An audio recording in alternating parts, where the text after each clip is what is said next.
உங்கள் யாவருக்கும் உயிர்த்தெழுந்த ஆண்டவர் இயேசுவின் நாமத்தில் வாழ்த்துக்கள். என்னோடு கூட திருப்பிக் கொள்ளுங்கள். ஏசாயா 53ஆம் அதிகாரம் வசனம் 10, 11, 12. கர்த்தரோ அவரை நொறுக்க சித்தமாகி அவரை பாடுகளுக்கு உட்படுத்தினார். அவருடைய ஆத்துமா தன்னை குற்ற நிவாரண பலியாக ஒப்பு கொடுக்கும் போது அவர் தமது சந்ததியை கண்டு நீடித்த நாளாயிருப்பார். கர்த்தருக்கு சித்தமானது அவர் கையினால் வாய்க்கும். அவர் தமது ஆத்தும வருத்தத்தின் பலனை கண்டு திருப்தியாவார். என் தாசனாகிய நீதிபரர் தம்மை பற்றும் அறிவினால் அநேகரை நீதிமான்கள் ஆக்குவார். அவர்களுடைய அக்கிரமங்களை தாமே சுமந்து கொள்வார். அவர் தம்முடைய ஆத்துமாவை மரணத்தில் ஊற்றி அக்கிரமக்காரரில் ஒருவராக எண்ணப்பட்டு அநேகருடைய பாவத்தை தாமே சுமந்து அக்கிரமக்காரருக்காக வேண்டிக் கொண்டதின் நிமித்தம் அநேகரை அவருக்கு பங்காக கொடுப்பேன். பலவான்களை அவர் தமக்கு கொள்ளையாக பங்கிட்டுக் கொள்வார். இயேசு இந்த உலகத்தில் வந்தபோது இஸ்ரவேல் மக்கள் கடவுளிடத்தில் என்ன எதிர்பார்த்து கொண்டிருந்தார்கள், எதை நம்பிக்கொண்டிருந்தார்கள் என்பதை நாம் பார்க்கும்போது இந்த வசனங்களின் வழியாக கடவுள் எதை சொல்ல வருகிறார் என்பதை நாம் முழுமையாய் கற்றுக்கொள்ள முடியும். முதலாவது, இந்த வசனத்தில் நாம் சிந்திக்க போகிற பகுதியை காட்ட விரும்புகிறேன். கர்த்தருக்கு சித்தமானது அவர் கையினால் வாய்க்கும்.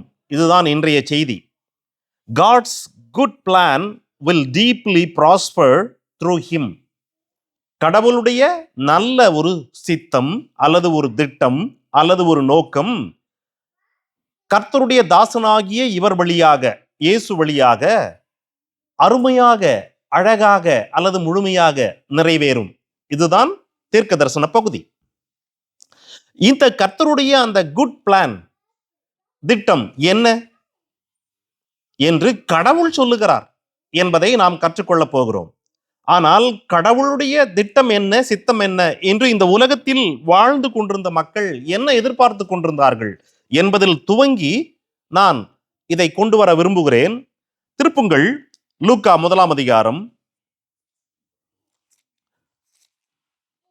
54, 55 ஆகிய வசனம். மரியாளிடத்தில் தேவதூதன், நீ கர்ப்பவதியாக போகிறாய், ஒரு பிள்ளையை பெற்றெடுக்க போகிறாய், அவர் தேவனுடைய குமாரன் என்று சொன்ன பின்பு மரியாள் எலிசபெத்தை சந்திக்க வந்து எலிசபெத்தும் மரியாளும் உரையாடுகிற போது மரியாள் சொன்ன வார்த்தை இது. மரியாள் என்ன சொல்லுகிறார்? நம்முடைய பிதாக்களுக்கு கடவுள் சொன்னபடியே ஆபிரகாமுக்கும் அவன் சந்ததிக்கும் என்றென்றைக்கும் இரக்கம் செய்ய நினைத்து தம்முடைய தாசனாகிய இஸ்ரவேலை ஆதரித்தார் என்றாள். எப்படி என்றால், கடவுளுடைய குமாரனை கொடுப்பதின் வழியாக ஆபிரகாம், ஈசாக்கு என்கிற நம்முடைய முற்பிதாக்களுக்கு அவர் சொன்ன வாக்கு தத்தம் நிறைவேறுவதற்கு இன்றைக்கு கடவுள் இந்த பிள்ளையை கொடுப்பதின் வழியாக இரக்கம் பாராட்டி இருக்கிறார் என்று சொல்லுகிறார் மரியாள். இதே அதிகாரத்தினுடைய 67 முதல் உள்ள வசனங்களில் சக்கரியா யோவான் பிறந்த பின்பு பரிசுத்த ஆவியினால் சொல்லுகிறார். கவனியுங்கள். இஸ்ரவேலின் தேவனாகிய கர்த்தருக்கு ஸ்தோத்திரம் உண்டாவதாக. அவர் நம்முடைய பிதாக்களுக்கு வாக்குத்தத்தம் பண்ணின இரக்கத்தை செய்வதற்கும் தம்முடைய பரிசுத்த உடன்படிக்கையை நினைத்தருளி உங்கள் சத்துருக்களின் கை நின்று நீங்கள் விடுதலையாகி அல்லது விடுதலையாக்கப்பட்டு நீங்கள் உயிரோடு இருக்கும் நாளெல்லாம் பயம் இல்லாமல் எனக்கு முன்பாக பரிசுத்தத்தோடும் நீதியோடும் எனக்கு ஊழியம் செய்ய கட்டளையிடுவேன் என்று அவர் நம்முடைய பிதாவாகிய ஆபிரகாமுக்கு இட்ட ஆணையை நிறைவேற்றுவதற்கு ஆதி முதற் கொண்டிருந்த தம்முடைய பரிசுத்த தீர்க்கதரிசிகளின் வாக்கினால் தாம் சொன்னபடியே தமது ஜனத்தை சந்தித்து மீட்டு கொண்டு நம்முடைய சத்துருக்களில் நின்று நம்மை பகைக்கிற யாவருடைய கைகளில் நின்று நம்மை ரட்சிக்கும்படிக்கு மீட்கும்படிக்கு நம்முடைய தாசனாகிய தாவீதின் வம்சத்திலே நமக்கு ஒரு இரட்சணிய கொம்பை ஏற்படுத்தினார். அல்லது இரட்சணிய கொம்பு என்கிற வார்த்தையை வல்லமையுடைய ஒரு மீட்பரை ஏற்படுத்தினார் என்று சொல்லுகிறார். கடவுளுடைய குமாரன் இந்த உலகத்திற்கு வரப்போகிறார் என்று சொன்னவுடன் மரியாள் சொன்னது வாக்குத்தத்தம் நிறைவேறப் போகிறது, கடவுள் இரக்கம் செய்கிறார். சகரியா சொன்னது வாக்குத்தத்தம் நிறைவேறப் போகிறது, முற்பிதாக்களுக்கு சொன்ன வாக்குத்தத்தம், கடவுள் இரக்கம் செய்கிறார். எப்படி என்றால் மீட்பரை அனுப்புகிறார், ரட்சிப்பை அனுப்புகிறார், நாம் ரட்சிக்கப்படும்படி. இவர்கள் எல்லோருமே கடவுளுடைய குமாரன் வருகிறார் என்றவுடன் அவர்கள் எதிர்பார்த்தது இந்த உலகத்தில் ஒரு ஆட்சி, சொந்தமாக மீட்பு பகைவர்களிடத்திலிருந்து என்று சொல்லி மட்டுமல்ல. இதே லூக்கா 24ஆம் அதிகாரத்திற்கு வாருங்கள். இப்பொழுது இயேசு உயிரோடு எழுந்து விட்டார். இயேசு இந்த அதிகாரத்திலே எழுந்து விட்ட இயேசு எம்மாவூருக்கு போகிற 2 சீஷர்களோடு அவர் கடந்து போகிறார். அப்படி கடந்து போகும்போது அவர்கள் பல காரியங்களை பேசிக் கொள்கிறார்கள் வருத்தத்தோடு. இயேசு அவர்களோடு இணைந்து எதை குறித்து பேசுகிறீர்கள் என்று கேட்கிறார். கேட்டுவிட்டு கேட்கிற போது அவர்கள் சொல்லுகிறார்கள், 21ஆம் வசனம், நாங்கள் நம்பிக்கொண்டிருந்த அவரே, அதாவது இயேசுவே, இஸ்ரவேலை மீட்டு ரட்சிப்பவர் என்று நாங்கள் நம்பியிருந்தோம். ஆனால் அவரை சிலுவையில் அறைந்து கொன்று விட்டார்கள். இவர்களுடைய வார்த்தையை கவனிங்க. இவர்கள் இயேசுவோடு 3.5 ஆண்டுகள் உடனிருந்தவர்கள், இயேசுவின் எல்லா உபதேசத்தையும் கேட்டவர்கள். இவர்கள் இப்பொழுது என்ன சொல்லுகிறார்கள்? அவருடைய மனநிலை என்றால், இஸ்ரவேல் அனைத்தையும் மீட்டு, எங்கிருந்து மீட்டு? ரோமர்களுக்கு கீழிருந்து மீட்டு ரட்சிப்பவர் இவர்தான் என்று நாங்கள் நம்பியிருந்தோம், நடக்கல. அவரை சிலுவையில் அறைந்து கொன்று விட்டார்கள், இதோ 3 நாள் ஆயிடுச்சு என்று சொல்லுகிறார்கள். பிரியமானவர்களே, இந்த எல்லா மக்களுடைய வார்த்தைகளை நீங்கள் பார்க்கும்போது அவர்களுடைய மனநிலை என்னவாயிருந்தது? ரட்சிப்பு அல்லது மீட்பு அல்லது விடுதலை இந்த உலகத்திலே ரோமர்களிடத்திலிருந்து அல்லது அவர்களுடைய எதிரிகளிடத்திலிருந்து இல்லையா?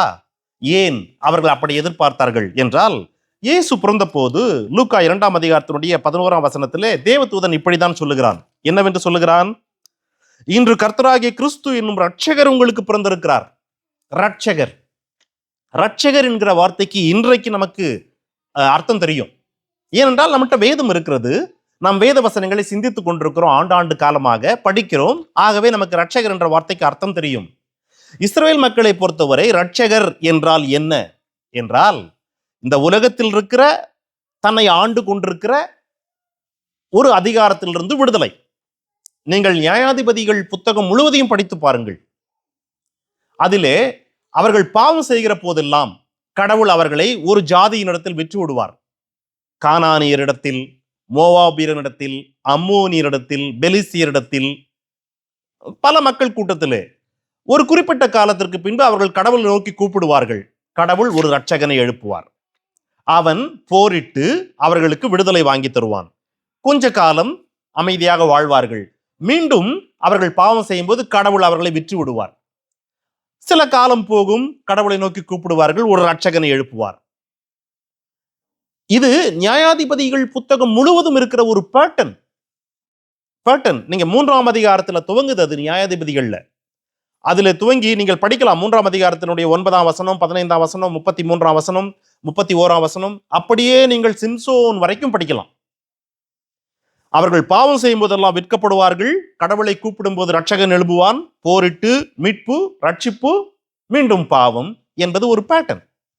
ஆகவே அவர்களுக்கு ரட்சிப்பு என்றாலே இந்த உலகத்தில் எதிரிகளிடத்திலிருந்து ஒரு விடுதலை என்று நினைத்துக் கொண்டிருந்த அந்த மக்களுக்கு ரட்சகர் வந்துவிட்டார், வருகிறார் என்று சொல்லப்பட்ட போது அவர்கள் எதிர்பார்த்தது, அவர்கள் நம்பினது, அவர்கள் வேண்டும் என்று விரும்பினது எல்லாமே இந்த உலகத்தில் ஒரு ரட்சிப்பு.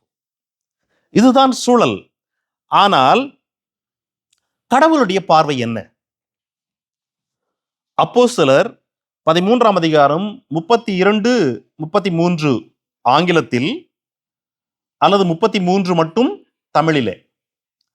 இயேசுவை எழுப்பினதினாலே தேவன் நம்முடைய பிதாக்களுக்கு அருளி செய்த வாக்குத்தத்தத்தை அவர்களுடைய பிள்ளைகளாகிய நமக்கு நிறைவேற்றினார் என்று நாங்களும் உங்களுக்கு சாட்சியாக அல்லது சுவிசேஷமாக அறிவிக்கிறோம்.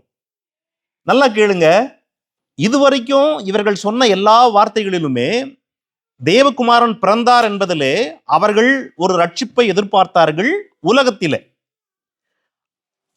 பவுல் தன்னுடைய வார்த்தையிலே அதனுடைய கோணத்தை அப்படியே மாற்றுகிறார். எப்படி மாற்றுகிறார் என்றால், இயேசுவை எழுப்பினதின் வழியாக, இயேசுவை உயிரோடு எழுப்பினதின் வழியாக அதே வாக்குத்தத்தம், அதாவது பிதாக்களுக்கு சொன்ன அந்த வாக்குத்தத்தம் அவர்கள் எதிர்பார்த்தாங்களே அதே வாக்குத்தத்தம், நம்முடைய பிதாக்களுக்கு அருளி செய்த வாக்குத்தத்தத்தை கடவுள் இப்பொழுது நமக்கு நிறைவேற்றி இருக்கிறார். கவனிச்சிங்களா? அவர்களும் இதான் எதிர்பார்த்தாங்க, பிதாக்களிடத்தில் கடவுள் சொன்ன வாக்குத்தத்தம் நிறைவேறிவிட்டது என்று. ஆனால் பவுலும் அதுதான் சொல்றாரு, பிதாக்களுக்கு சொன்ன வாக்குத்தத்தம் நிறைவேறிட்டதுன்னு. ஆனால் பவுல் சொன்னதற்கும் அவர்கள் அத்தனை பேரும் எதிர்பார்த்ததுக்கும் பெரிய ஒரு வித்தியாசம். இயேசுவை எழுப்பினதின் வழியாக மட்டுமே வாக்குத்தத்தம் நிறைவேறிற்று என்று சொல்லுகிறார். அதன் வழியாக கடவுள் நமக்கு ஒரு நற்செய்தியை கொடுக்கிறார், ஒரு சுவிசேஷத்தை கொடுக்கிறார். எழுப்பினதின் வழியாக, இயேசு பிறந்ததன் வழியாக ஒரு நற்செய்தி தான். ஆனால் அதை அவர்கள் புரிந்து கொள்ளவில்லை, என்ன நடக்கும் என்று.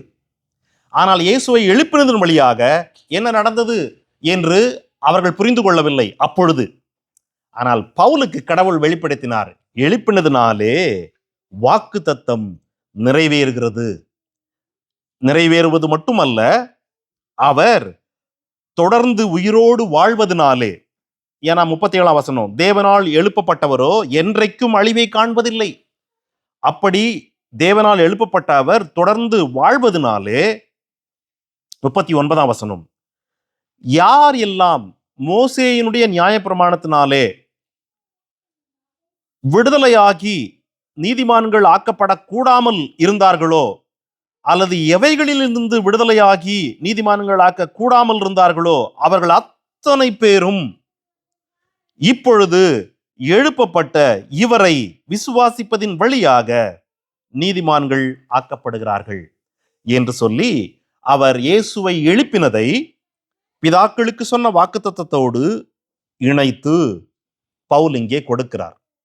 ஆகவே இந்த இஸ்ரவேல் மக்கள் மோசேயினுடைய நியாயப்பிரமாணத்தை செய்து அவ்வப்போது கடவுளுடைய இரக்கத்தை பெற்றுக்கொண்டு வாழ்ந்தவர்கள். ஆனால் முழுவதுமான ஒரு விடுதலை அவர்கள் பெற்றதே இல்லை. கடவுள் இயேசுவை உயிரோடு எழுப்பினதின் வழியாக கொடுக்கிறார். இது முதல் காரியம். இதை தொடர்ந்து நான் இன்னொரு விஷயத்தை உங்களுக்கு காட்ட விரும்புகிறேன். லூக்கா 19ஆம் அதிகாரத்திற்கு வாருங்கள்.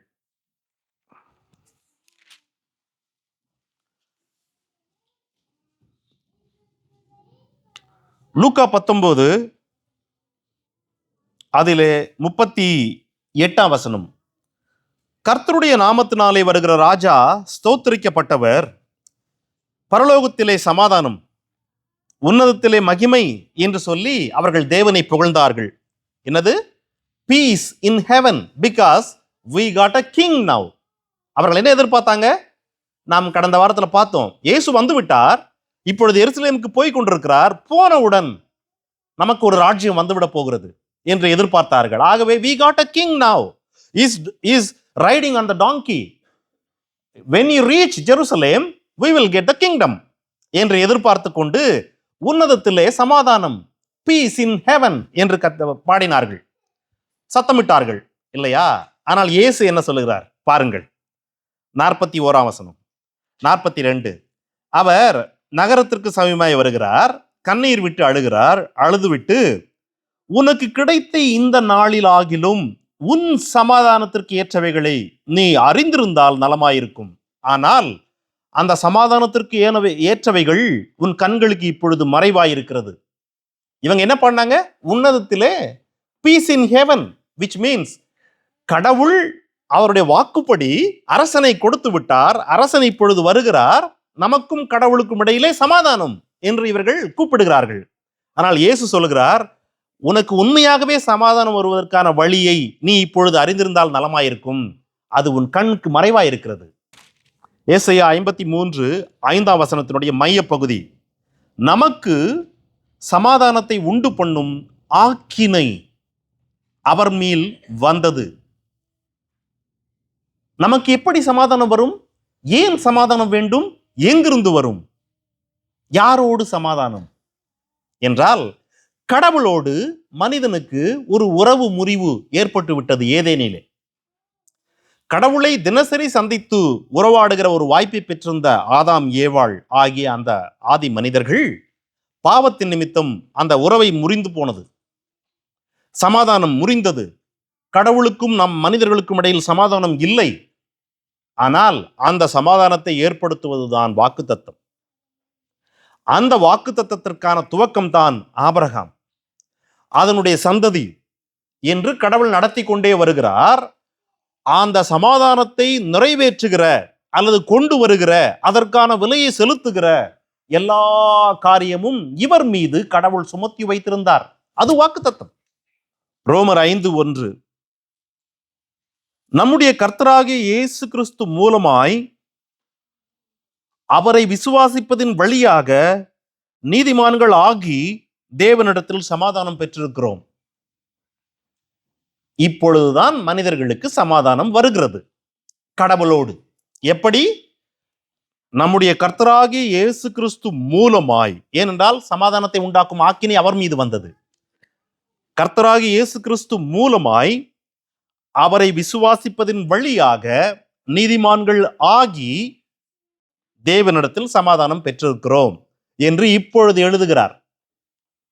இப்பொழுதுதான் மனிதர்களுக்கு சமாதானம். ஆகவே பிரியமானவர்களே, இயேசு உயிரோடு எழுந்ததின் வழியாக என்ன நடக்கிறது என்றால், நாம் துவங்கின இடம் இது. கடவுளுடைய பூரணமான ஒரு சித்தம், அல்லது a good plan of God will prosper deeply in his hand. A good plan deeply and fully and completely prosper in his hand. அது என்ன என்பதிலே முதலாவது, இது இந்த உலகத்திற்குரிய ஒரு ரட்சிப்பு அல்ல, இது பாவத்திலிருந்து ஒரு விடுதலை. இரண்டாவது, கடவுளுக்கும் மனுகுலத்திற்கும் இடையிலே ஒரு சமாதானம். அந்த சமாதானத்துக்கான காரணர் இவர்தான். இவர் அந்த சமாதானத்தை நமக்கு கொண்டு வருகிறார் என்று நாம் பார்த்தோம். பிரியமானவர்களே, திருப்புங்கள் எபேசியர் 2:11 முதல் உள்ள வசனங்களை வாசிக்கும் போது பவுல் இப்படியாக எழுதுகிறார்: நாம் விருத்த சேதனம் இல்லாதவர்கள், ஆனால் விருத்த சேதனம் உள்ளவர்களால் விருத்த சேதனம் இல்லாதவர்கள் என்று சொல்லப்பட்டவர்கள்.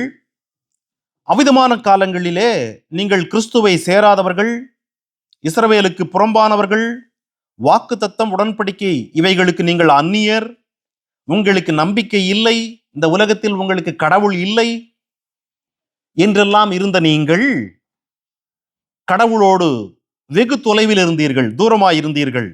என்ன நடந்தது? இயேசு கிறிஸ்துவின் இரத்தத்தினாலே இப்பொழுது சமீபமானீர்கள் என்று எழுதுகிறார். அப்படியே தொடர்ந்து எழுதுகிறார், நாம் பார்க்கலாம்.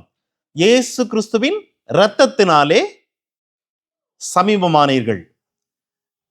பிரியமானவர்களே, இயேசு ஆண்டவர் இந்த உலகத்தில் 33 ஆண்டுகள் உயிரோடு வாழ்ந்தார். 3 ஆண்டுகள் ஊழியம் செய்தார். அவருக்குள் என்னை போலவே அல்லது உங்களைப் போலவே உடலில் இருக்க வேண்டிய அளவுக்கான இரத்தம் இருந்தது. அவருக்குள் அந்த இரத்தம் இருந்த வரைக்கும் அது அன்றைக்கு வாழ்ந்த யாருக்கும் ரட்சிப்பை கொடுத்து விடவில்லை. அந்த இரத்தம் அவருக்குள் இருந்த வரைக்கும் யாருக்கும் ரட்சிப்பை கொடுத்துடல. But when that blood was shed, அந்த இரத்தம் எப்பொழுது தரையில் சிந்தப்பட்டதோ, அவர் உடலிலிருந்து வெளியேறியதோ முற்றிலுமாய், the moment only the price was paid.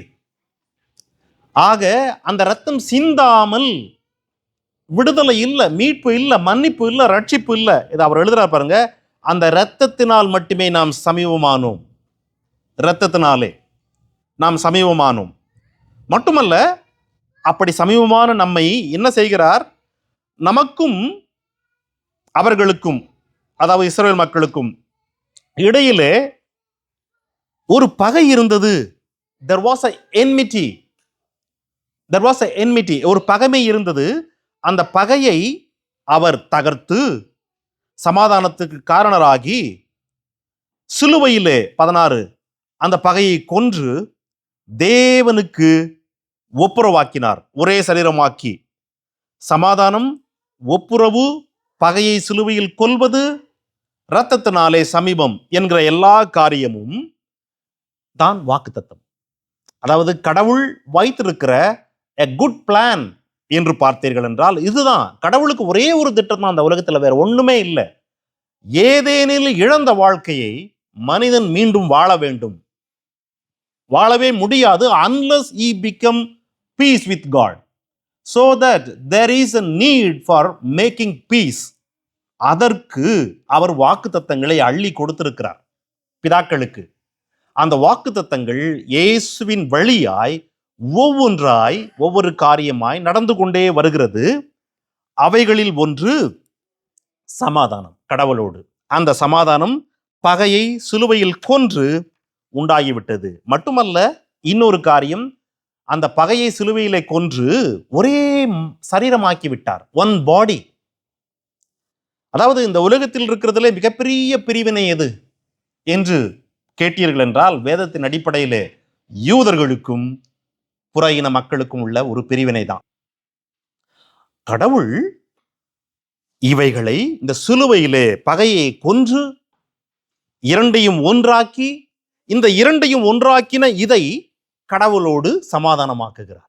அதற்கு அவருடைய இரத்தத்தை சிந்தி காரியங்களை சரி செய்கிறார். பிரியமானவர்களே, இயேசு யோவான் 17ஆம் அதிகாரத்திலே ஒரு ஜெபம் செய்கிறார். அந்த ஜெபத்தில் அவர் சொல்லுகிறார் என்ன? 25ஆம் வசனத்தில் பிதாவை நீதி உள்ள பிதாவே என்று கூப்பிடுகிறார். அதே அதிகாரத்தினுடைய 11ஆம் வசனத்தில் கடவுளை பார்த்து பரிசுத்தமுள்ள பிதாவே என்று கூப்பிடுகிறார். கடவுள் நீதி உள்ளவர், கடவுள் பரிசுத்தம் உள்ளவர். பரிசுத்தம் உள்ள நீதி உள்ள கடவுளிடத்தில் பரிசுத்தம் இல்லாத நீதி இல்லாத ஒரு மனிதன் உறவு கொள்ளவே முடியாது. ஆனால் அவனை உறவுக்குள் கொண்டு வர வேண்டும். ஆகவே அவனுக்கு என்ன வேண்டும்? நீதி வேண்டும். அவனுக்கு என்ன வேண்டும்? பரிசுத்தம் வேண்டும். ஆகவே பரிசுத்தம் இல்லாத நீதி இல்லாத அவனுக்கு பரிசுத்தத்தையும் நீதியும் கொடுக்க இயேசு வந்தார். வந்த இயேசு சிலுவையில் அறையப்பட்டார், ரத்தம் சிந்தினார். என்ன நடந்தது? அவருடைய இரத்தத்தினாலே நாம் கழுவப்படுகிறோம், அவருடைய இரத்தத்தினாலே நாம் மீட்கப்படுகிறோம், அவருடைய இரத்தத்தினாலே நாம் நீதிமான்கள் ஆக்கப்படுகிறோம், இல்லையா? ஆக இவைகள் ஒவ்வொன்றும் கடவுள் சொன்ன வாக்கு தத்தம். இவைகள் ஒவ்வொன்றும் a good plan of God. One by one திருப்புங்கள். ரோமர் 4ஆம் அதிகாரத்தினுடைய 15ஆம் வசனம்.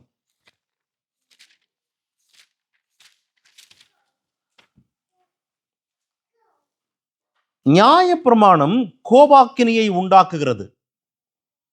நியாயப்பிரமாணம் இல்லாவிட்டால் மீறுதல் இல்லை அல்லது பாவம் இல்லை. கவனிங்க, பவுல் என்ன எழுதுறாருன்னு. நியாயப்பிரமாணம் கடவுள் கொடுத்தார் அல்லவா, அதை ஒரு மனிதன் செய்யவில்லை என்றால் கடவுளுடைய கோபாக்கினை அவன் மீது வருகிறது. ஆகவே ஒருவேளை நியாயப்பிரமாணமே கடவுள் கொடுக்கவில்லை என்றால் there is no sin at all. அவர் சொல்றாரு, நியாயப்பிரமாணம் கொடுக்கவில்லை என்றால் பாவமே இல்லை, மீறுதல் இல்லை. ஆகவே நியாயப்பிரமாணம் கொடுக்கப்பட்டிருக்கிறதுனால கோபாக்கினை. ஏன்? கடவுள் நீதி உள்ளவர், கடவுள் பரிசுத்தம் உள்ளவர். நீதி உள்ள பரிசுத்தம் உள்ள கடவுள் இந்த நியாயப்பிரமாணத்தை மீறுவதை ஏற்றுக்கொள்ளாதபடியினாலே கோபாக்கினை மனிதன் மீது வருகிறது. ஆகவே இந்த மனிதனுக்கு கடவுளோடு உறவு கொள்ள நீதியும் பரிசுத்தமும் தேவைப்படுகிறது. ஆகவே தான் இதே அதிகாரத்தினுடைய 25ஆம் வசனம் பாருங்க. அவர் நம்முடைய பாவங்களுக்காக ஒப்பு கொடுக்கப்பட்டு நாம் நீதிமான்கள் ஆக்கப்படுவதற்காக எழுப்பப்பட்டிருக்கிறார். Jesus was raised from dead. The reason was I and you and each and every one of you to become justified. நீதிமான்கள் ஆகுவதற்கு.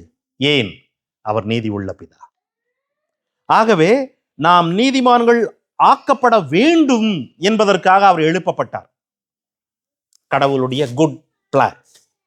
இப்படி ஒவ்வொரு காரியத்தையும் நாம் அதிலே பார்க்கலாம். இப்பொழுது நான் சொன்னேன் அல்லவா, நியாயப்பிரமாணம் இல்லை என்றால் மீறுதல் இல்லை. நியாயப்பிரமாணம் இருக்கிறது, ஆகவே மீறுதல் இருந்து கொண்டிருந்தது அப்பொழுது இல்லையா? ஆகவே இயேசுவின் வழியாக கடவுளுடைய ஒரு நல்ல திட்டம் என்ன? ரோமர் 10ஆம் அதிகாரத்திற்கு வாருங்கள்.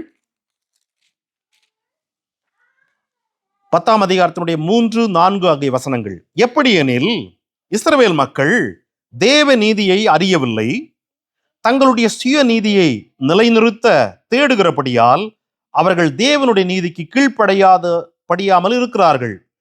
விசுவாசிக்கிற எவனுக்கும் நீதி உண்டாகும்படி கிறிஸ்து நியாயப்பிரமாணத்தின் முடிவாயிருக்கிறார். Jesus was the end of law.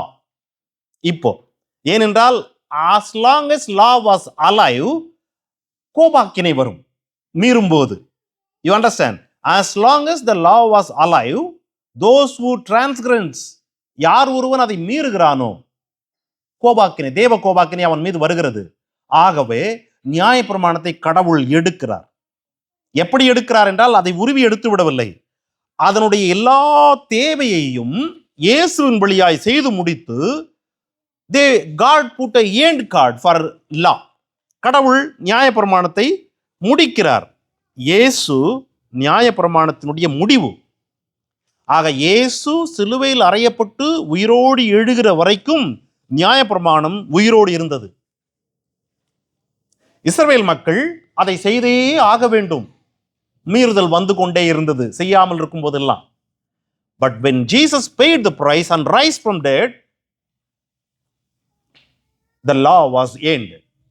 Jesus was the end of law, so that those who under the law of Israel people, those who are away from law, we are both connected in that same blood and become one body and become peace with God.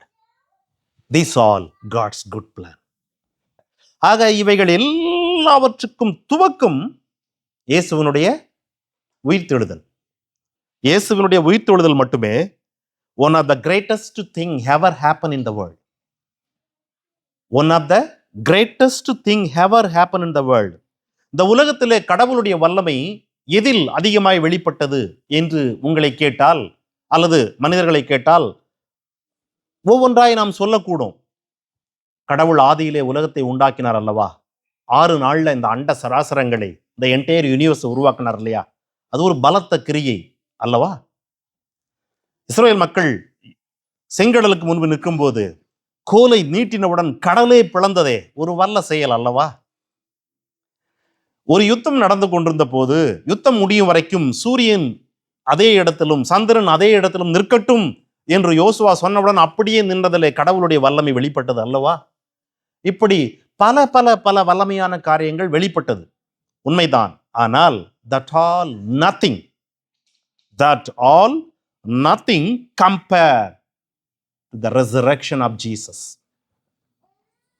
ஏன் என்றால், இயேசுவினுடைய அந்த உயிர்த்தெழுதல் இருக்குல்ல, அதிலே the greatest power God has ever manifested in this universe was in the resurrection of Jesus Christ. எபேசியர் 1:19 முதல், தாம் கிறிஸ்துவை மரித்தோரிலிருந்து எழுப்பி அவரிடத்தில் நடப்பித்த தமது பலத்த சத்துவத்தின் வல்லமையின்படியே அவரை யாரெல்லாம் விசுவாசிக்கிறார்களோ அவர்களிடத்திலும் அதே தம்முடைய வல்லமையின் மகா மேன்மையை காண்பிக்க வேண்டும் என்பது கடவுளுடைய சித்தம். கடவுளை, கிறிஸ்துவை மரித்தோரிலிருந்து எழுப்பி அவரிடத்தில் நடப்பித்த பலத்த சத்துவத்தின் வல்லமை. ஆங்கில வேதம் அதை இப்படியா சொல்லுது. And what is the surpassing greatness of his power toward us who believe? அந்த surpassing greatness of his power இருக்குல்ல, அததான் 20ஆம் வசனத்துல, which he brought about in Jesus Christ when he raised him from the dead and seated him at his right hand in the heavenly places. இயேசுவை எழுப்பி அவரது வலது பாரிசத்தில் உட்கார வைக்கப்பட்ட போது அந்த காரியத்தை செய்வதற்குத்தான் கடவுள் தம்முடைய கிரேட்டஸ்ட் பவரை யூஸ் பண்ணாராம். The greatest power. அந்த கிரேட்டஸ்ட் பவரை இயேசுவை விசுவாசிக்கிற யார் மூலமாகவும் யார் மேலேயும் கடவுள் செலவழிக்க பயன்படுத்த வாஞ்சியாயிருக்கிறார். இதுதான் பவுலுடைய வார்த்தை. த கிரேட்டஸ்ட் பவர். ஏன் என்றால், நாம இந்த உலகத்தில் இப்பொழுது பார்க்கிற, இந்த அண்ட சராசரத்தில் நாம் பார்க்கிற, நம் கண்களால் பார்க்கிற எல்லாமே whatever we see in this universe around us is the first creation. கடவுள் இந்த உலகத்தை உருவாக்கினார் அல்லவா, அப்பொழுது உருவானது தான் எல்லாமே. ஆனால் இந்த resurrection of Jesus Christ, there begin the second creation. அங்கே இரண்டாவது ஒரு புதிய கிரியேஷன் உருவாச்சு, the new creation.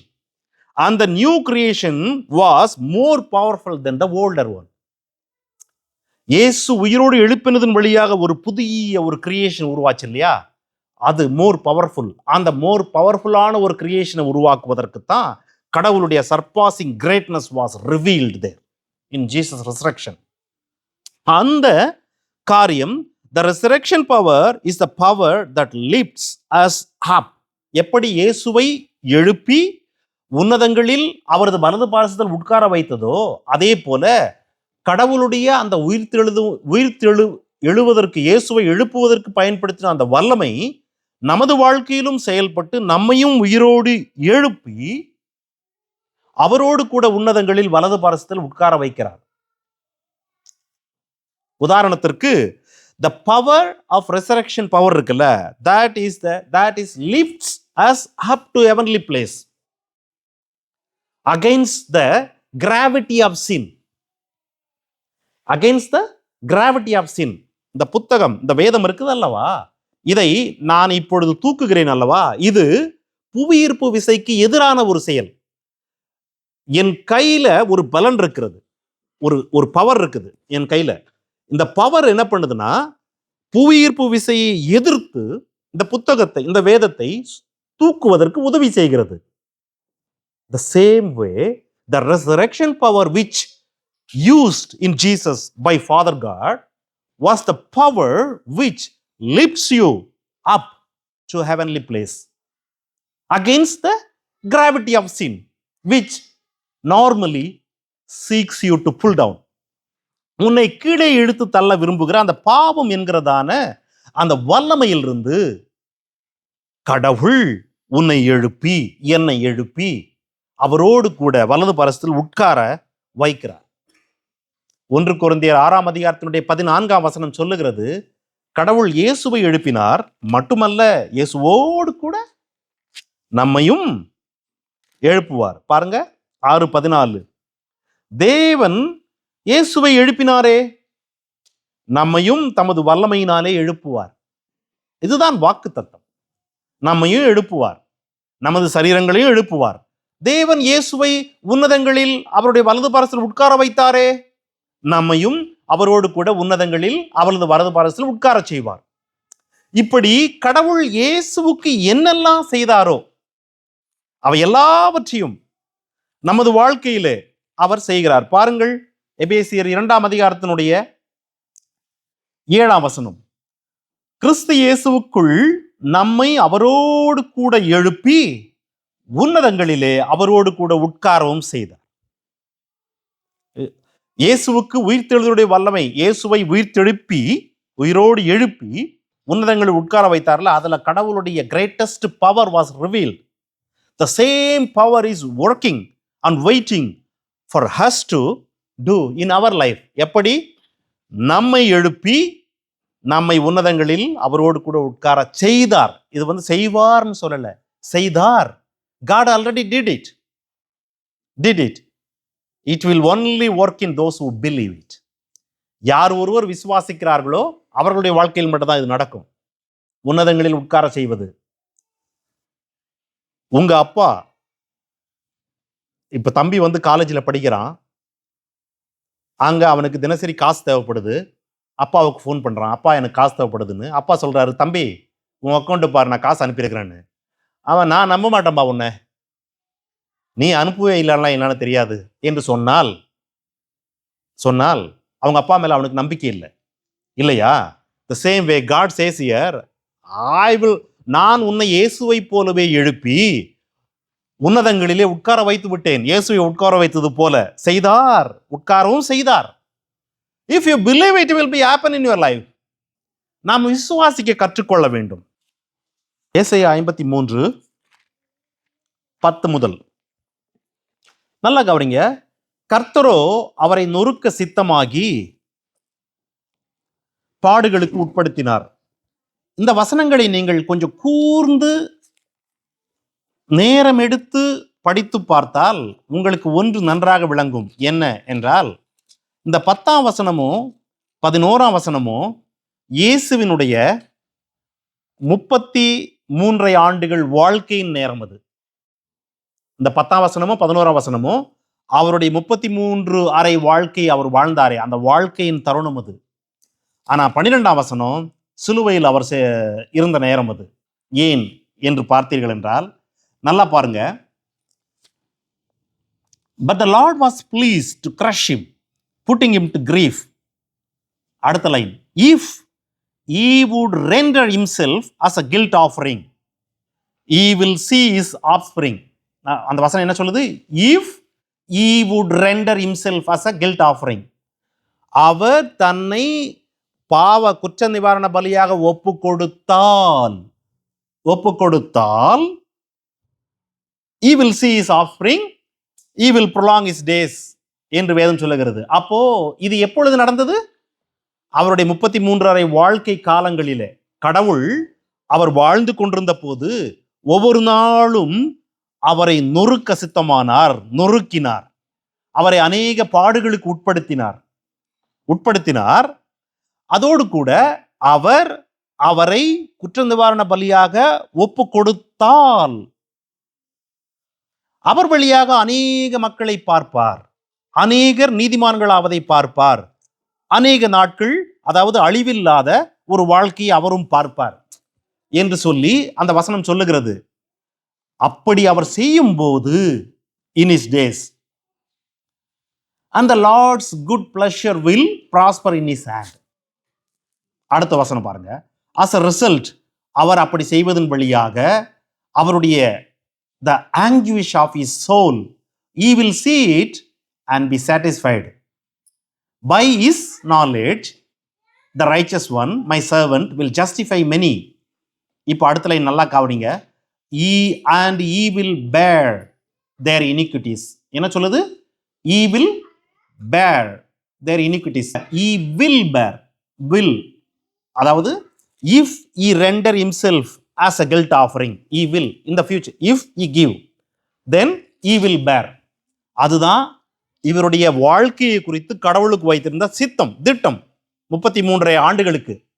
ஆனா சிலுவையில் என்ன நடக்குது? 12ஆம் வசனம், yet he himself bore the sin of many.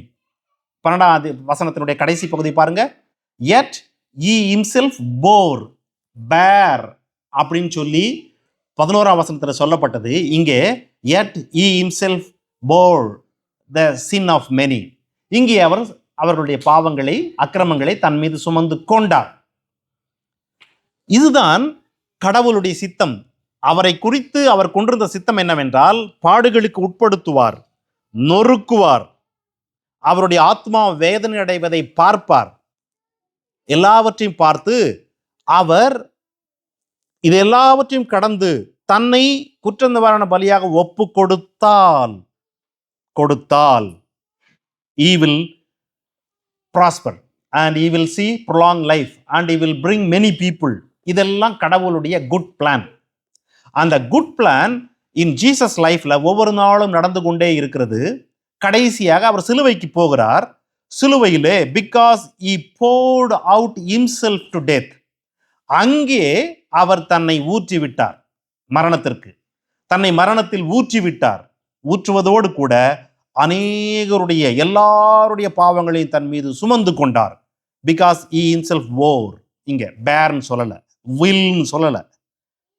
ஆக இந்த 3 வசனங்களிலே இயேசுவினுடைய 33 ஆண்டுகளுடைய வாழ்வு, அதோடு கூட கடைசியில் சிலுவையில் அவர் செய்த அந்த ஒரு நாள் செயல் ஆகிய இரண்டையும் இணைத்துத்தான் கடவுள் தன்னுடைய சித்தம் இயேசுவில் நிறைவேறும், தன்னுடைய விருப்பம், the good plan of God will prosper in God's hand என்று சொல்லுகிறார்.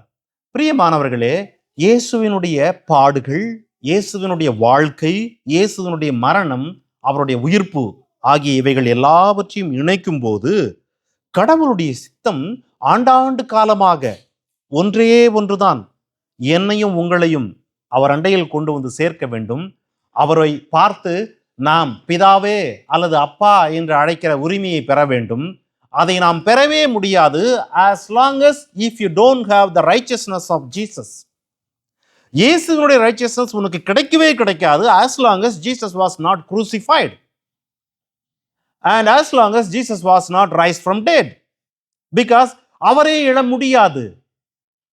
அவரை எழுப்புவதற்கு கடவுளுடைய பலத்த வல்லமையான ஒரு செய்கை தேவைப்படுகிறது. The greatest surpassing power of God, is it not? ஆகவே இது எல்லாவற்றையும் இணைத்துத்தான் the good plan of God என்று கடவுள் அங்கே வைத்திருந்தார். அது இந்த சிலுவையில் அறைந்து அடக்கம் பண்ணப்பட்டு உயிரோடு எழுப்பின அந்த செயலிலே விளங்கினது. எபேசியர் 1:9-10 அதை நான் நியூ லிவிங் பைபிளில் வாசிக்கிறேன், கவனிங்க. God has now revealed to us his mysterious plan regarding Christ, a plan to fulfill his own good pleasure. நம்ம ஏசாயால என்ன பார்த்தோம்? God's good plan will prosper in his hand. இங்க சொல்றாரு பாருங்க, God now has revealed us his mysterious plan regarding Christ, a plan to fulfill his own good pleasure. And this is the plan. At the right time, he will bring everything together under the authority of Christ. Everything in heaven and on earth. Heavenல யாருங்க இருக்கிறது? பிதா. பூமியில யார் இருக்கிறது? நாம் எல்லோரும் நம்மை போல காரியங்கள். ஆக கடவுளுடைய பிளான் இதுதான். In the right time, in Jesus, he wanted to bring everything together. பிலிப்பியர் 3:9-11. அதுல பவுல் தன்னை குறித்து எழுதுகிறார். நான் கிறிஸ்துவை ஆதாயப்படுத்திக் கொள்ளும்படிக்கும் நியாயப்பிரமாணத்தினால் வருகிற சுயநீதியை உடையவனாய் இராமல் கிறிஸ்துவை பற்றும் விசுவாசத்தினால் வருகிறதும் விசுவாசம் மூலமாய் தேவனால் உண்டாகிறதுமான நீதியை உடையவனாய் இருந்து கிறிஸ்துவுக்குள் இருக்கிறவன் என்று காணப்படும் படிக்கும் நான் அவரையும் அவருடைய உயிர்த்தெழுதலின் வல்லமையையும். நல்லா கேட்டீங்களா? கடவுள் இயேசுவை உயிரோடு எழுப்புவதற்கு அவருடைய பலத்த சத்துவத்தை வெளிப்படுத்தினார். இங்க பவுல் சொல்றாரு, நான் இயேசுவை அறிய வேண்டும், நான் இயேசுவினுடைய உயிர்த்தெழுதலுக்குள் ஒரு வல்லமை வெளிப்பட்டது பிதாவினிடத்திலிருந்து, அந்த வல்லமையை நான் அறிந்து கொள்ள வேண்டும். அதோடு கூட அவருடைய பாடுகளின் ஐக்கியத்தை நான் அறிந்து கொள்ள வேண்டும். இப்படி நான் அவரையும் அவருடைய உயிர்த்தெழுதலின் வல்லமையையும் அவருடைய பாடுகளின் ஐக்கியத்தையும் அறிவதன் வழியாக அவருடைய மரணத்திற்கு ஒப்பான மரணத்திற்குள்ளாகி எப்படி ஆயினும் நான் மரித்தோரிலிருந்து உயிரோடு எழுவதற்கு தகுதியாக வேண்டும். பவுலுடைய ஆசை இதுதான். இதை செய்வதற்கு, எதை செய்வதற்கு? இயேசுவை அறிந்து கொள்வதற்கு, இயேசுவை கடவுள் எழுப்பினதில், உயிரோடு எழுப்பினதில் வெளிப்பட்ட அந்த வல்லமையை அறிந்து கொள்வதற்கு, அதோடு கூட இயேசுவின் பாடுகளுக்குள் இவருக்கு என்ன ஐக்கியம் இருக்கிறது பவுலுக்கு இயேசுவின் பாடுல, அதை அறிந்து கொள்வதற்கு, இவை மூன்றையும் அறிந்து கொள்வதன் வழியாக இயேசுவின் மரணத்திற்குள் அதற்கு ஒப்பான ஒரு மரணத்தில் இவர் இறங்கி உயிரோடு எழுவதற்கு தகுதியாக வேண்டும். இவைகள் இவர் வாழ்க்கையில் நடப்பதற்கு எல்லாவற்றையும் நான் நஷ்டம் என்று எண்ணுகிறேன், எல்லாவற்றையும் குப்பையாக நான் கருதுகிறேன். என்னத்தில் இருக்கிற நீதி? அவர் சொல்றாரு, if you take me according to the law. இந்த வசனத்தை படிச்சு பாருங்க. அக்கார்டிங் டு த லா, 6ஆம் வசனம். as far as the righteousness which is in the law I found blameless. Pavul சொல்றாரு, நீ நியாயப்பிரமாணத்தை எடுத்துக்கிட்டு என்கிட்ட வந்து நின்னு பாரு, I am the blameless அப்படின்றார். அப்படி நியாயப்பிரமாணத்தின்படி நான் பிளேம்லெஸ்ஸா இருந்தா கூட இயேசுவை அறிய, இயேசுவினால் உண்டாகிற நீதியை பெற்றுக்கொள்ள, இயேசுவின் உயிர்த்தெழுதலில் வெளிப்பட்ட வல்லமையை அறிந்து கொள்ள, இயேசுவின் பாடுகளில் எனக்கு இருக்கிற ஐக்கியம் என்ன என்பதை அறிந்து கொள்ள, நான் இவை எல்லாவற்றையும் விட்டுவிட்டு இயேசுவின் மரணத்தில் பங்கெடுத்து இயேசு உயிரோடு எழுந்தது போல உயிரோடு எழுப்பப்படுவதற்கு தகுதியாக வேண்டும் என்று நான் என்னை நடத்துகிறேன். This is what we need to learn. When we discuss about இயேசுவினுடைய உயிர்த்தெழுதல், பாடுகள் என்று வருகிற போது நம்முடைய சிந்தை என்னவா இருக்க வேண்டும்? நாம் பாவத்திலிருந்து ரட்சிக்கப்பட வேண்டும், மீட்கப்பட வேண்டும், நீதிமான் ஆக்கப்பட வேண்டும், கடவுளோடு சமாதானமாக வேண்டும் என்கிற எல்லா காரியமும் நல்லது. அவைகள் இல்லாமல் நாம் அடுத்த ஸ்டெப்புக்கு போகவே முடியாது. ஆனால் இவைகளை நீங்கள் பெற்றுக்கொண்டிருக்கிற போது உங்களுடைய அடுத்த நிலை என்ன? What is your next step? You need to know Jesus more. ஏசாயால என்ன பார்த்தோம்? தம்மை பற்றும் அறிவினால் அநேகரை நீதிமான ஆக்குவார் என் தாசர். தம்மை பற்றும் அறிவினால். பவுல் என்ன சொல்றாரு? அவரை அறிந்து கொள்வதன் வழியாக நான் இன்னும் அதிகமாக நீதிமானாக வேண்டும். கவனிச்சிங்களா? ஆக ஏசாயால என்ன பார்த்தோம்? அவரை பாடுகளுக்கு உட்படுத்தினார், நொறுக்க சித்தமானார். பவுல் சொல்றாரு அவருடைய பாடுகளில் ஐக்கியத்தை நான் அறிய வேண்டும். அவருடைய பாடுகள்ல என்ன ஐக்கியம்? இயேசுவை பாவத்தை எதிர்த்து அவர் பாடுபட்டார் இயேசு. ஆக அந்த பாவத்தை எதிர்ப்பதிலே இயேசுவுக்கு தினசரி இருந்த ஒரு கிரீஃப், ஒரு பாடுகள் இருக்குல்ல, அந்த பாடுகளில் நமக்கு ஒரு ஐக்கியம் இருக்கிறது. பவுலை போலவே பாவங்களை எதிர்க்கும் போது நாம் இயேசுவோடு இன்னும் ஐக்கியப்படுகிறோம், இயேசு எதிர்த்தது போலவே. ஆக அதிலே வளர வேண்டும், உயிர்த்தெழுந்த ஆண்டவருடைய வல்லமையை அறிந்து கொள்ள வேண்டும் என்கிற இவைகள் எல்லாவற்றையும் இணைத்து, இஃப் யூ see, அவர் சொல்றாரு இவைகளை எல்லாம் செய்வதன் வழியாக I want to attain the resurrection one way or other way. அந்த வசனத்துல one way or other way I want to attain the resurrection from dead. நீங்கள் எப்படி மரித்தோரிலிருந்து உயிரெழ முடியும்? உயிரோடு எழ முடியும்? வேதம் சொல்லுகிறது கடவுள் இயேசுவை எழுப்பினார், நம்மையும் எழுப்புவார். உண்மைத்தான். ஜஸ்ட் லைக் தட் நடந்துராது. சும்மா ஜஸ்ட் லைக் தட் நடந்துராது. அப்படி நடக்கிறதா இருந்தா பவுல் ஏன் இப்படி கஷ்டப்படணும்? இல்லையா? அந்த வார்த்தையை அங்கே எழுதுனது யாரு? 1 கொரிந்தியர் 6:14 பவுல் தான். இந்த வார்த்தையை இங்க எழுதுறது யாரு? பிலிப்பியர் 3:9-10 பவுல் தான். கடவுளை எழுப்பினவர், இயேசுவை எழுப்பினவர், நம்மையும் எழுப்புவார் என்று சொன்ன அவருக்கு இதை எழுத வேண்டிய அவசியம் ஏன் வருகிறது என்றால், இயேசுவை இன்னும் அறிய வேண்டும். ஏனென்றால் அப்பொழுதுதான் அநேகர் நீதிமானாக முடியும், நான் நீதிமானாக முடியும். இன்னும் இன்னும் தினசரி தினசரி தினசரி. மட்டுமல்ல, அவருடைய பாடுகளில் ஒரு ஐக்கியம், அவருடைய உயிர்த்தெழுதலில் இருக்கிற வல்லமை. நீங்கள் பாவத்திற்கு சாகும்போது கடவுள் உங்களை உயிரோடு எழுப்புவதிலே ஒரு வல்லமை என்கிற இவைகள் எல்லாவற்றையும் இணைத்துத்தான் பவுல் இதில் எழுதுகிறார். ஆகவே இயேசுவை கடவுள் உயிரோடு எழுப்பினார். எழுப்பினதன் வழியாக அவருடைய ஒரு பூரணமான, ஒரு முழுமையான ஒரு சித்தம் இயேசுவின் வழியாக நிறைவேறிற்று. நாம் பாவத்திலிருந்து விடுதலை அடைந்தோம், கழுவப்பட்டோம். கடவுளுக்கு சத்துருக்களாய் இருந்த நாம் கடவுளோடு சமீபமானோம், சமாதானமானோம். நியாயப்பிரமாணம் முடிவுக்கு வந்தது. மட்டுமல்ல, கடவுள் நம்மையும் இயேசுவோடு எழுப்ப போகிறார். எழுப்பி இயேசுவை உட்கார வைத்தது போலவே உன்னதங்களிலே அவரது உட்கார வைத்திருக்கிறார் விசுவாசிக்கும் போது. அதோடு கூட எஞ்சி இருக்கிற நாட்களிலே நாம் என்ன செய்ய வேண்டும் என்று பவுல் காட்டுகிறார். அவரை அறியவும், நம்மளுடைய சுயநீதியை விட்டுவிட்டு இயேசுவின் வழியாக கிடைக்கிற நீதியை பெற்றுக்கொள்ளவும், தொடர்ச்சியாய் அவருடைய உயிர்த்தெழுதலில் பங்கெடுக்கவும், அதோடு கூட அவருடைய பாடுகளில் ஐக்கியத்தை அறியவும் தகுதி உள்ளவர்களாய் மாற, எவைகள் எல்லாம் நமக்குள் குப்பைகளாய் இருக்கிறதோ அவைகளை புறம்பே தள்ள வேண்டும். ஏன்? To know Jesus and his resurrection's power and to have the fellowship of his sufferings and to be attain the resurrection from dead. ஆகவே இயேசு உயிரோடு எழுந்தார். பாவத்தை வெற்றி கொண்டார், பிசாசை வெற்றி கொண்டார். எனக்கும் உனக்கும் ஒரு வழியை திறந்து விட்டார். இன்றைக்கு நீ இயேசுவின் நீதியை தரித்து கொண்டவனாய், அங்கியாய் தரித்து கொண்டவனாய் பிதாவினுடைய சமூகத்தில் போய் தட்டலாம். Lord, I am here. நீங்க அந்த நீதி இல்லாமல் போகும்போது உங்களை யாரோ ஒருத்தர் போய் தட்டுறீங்க. தட்டினோன்னா, who are you? If I am saying நான் ராமு வந்திருக்கிறேன், ஐ டோன்ட் நோ ராமுன்னு. நீங்க உங்க பேரை சொல்லுங்க, I don't know you, because sin covers you. பாவம் உன்னை மறைத்துக் கொண்டிருக்கிறது.